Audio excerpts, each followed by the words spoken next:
anti-bullying movement that sought to reduce verbal attacks on youngsters has become quite popular around the U.S. And with April serving as Autism Awareness Month, Meredith Gansman reports on an effort to combat bullying against those with autism. I think someone at my friend's school has this thing called autism. April is National Autism Awareness Month, and according to the CDC, 1 in every 88 children is diagnosed with autism.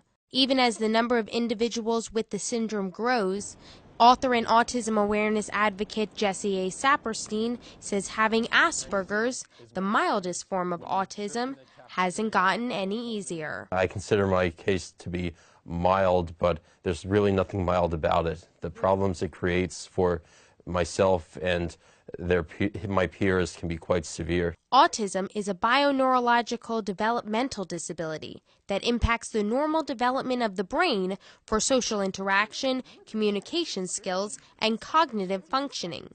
But Saperstein sees the syndrome a little differently. I'd like to call it a character trait as opposed to a disability, because oftentimes the greatest disablers are the doomed first impressions, the misunderstandings, and irrational fear. Those with autism and Asperger's often struggle with verbal and nonverbal communication and social interactions. In his book, Atypical, Saperstein attempts to explain what it's really like to have Asperger's. There's a myth surrounding people like myself that we lack empathy. That is a total misconception. We have tremendous empathy. People with Asperger's are often the ones who will return your wallet or purse when it's left in the middle of New York City. We do care about other people's feelings. I think where people get confused is we have trouble seeing things from other people's points of view.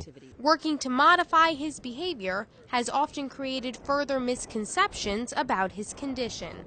People view those with Asperger's as being really uptight, nervous, inflexible, but that actually comes from monitoring what comes out of one's mouth. And for autistic children, being misunderstood often leads to being bullied. They're very eccentric. They do not conform, not by choice. I mean, a lot of misconceptions is that the behavior problems are a choice, and they tend to be severely naive, and that makes them an easy target.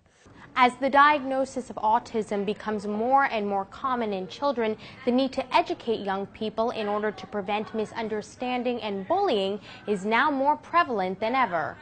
Lois Nyron is an administrator at Ramaz Middle School, a Jewish day school in Manhattan, where through different advisory programs, teachers work with students to prevent bullying. We work with our youngest students in 5th grade through our 8th graders on issues of friendship and respect and the Jewish values of Yahavta l'reacha kamocha and Kavod habriot, to put things in a positive light.